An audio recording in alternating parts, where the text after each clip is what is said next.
ہم نے دوسروں کو ڈبو دیا اور انہی کے پیروں میں ابراہیم تھے جب وہ اپنے پروردگار کے پاس عیب سے پاک دل لے کر آئے، جب انہوں نے اپنے باپ سے اور اپنی قوم سے کہا کہ تم کن چیزوں کو پوجتے ہو، کیوں اپنی طرف سے گھڑ کر اللہ کے سوا اور معبودوں کے طالب ہو، بھلا پروردگار عالم کے بارے میں تمہارا کیا خیال ہے؟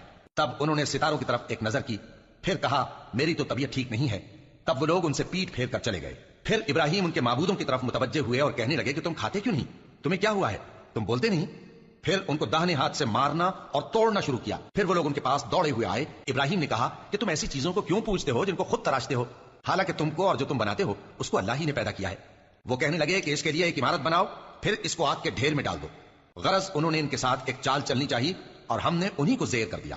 اور ابراہیم بولے کہ میں اپنے پروردگار کی طرف جانے والا ہوں، وہ مجھے رستہ دکھائے گا۔ اے پروردگار، مجھے اولاد عطا فرما جو سعادت مندوں میں سے ہو۔ تو ہم نے ان کو ایک بردبار لڑکے کی خوشخبری دی۔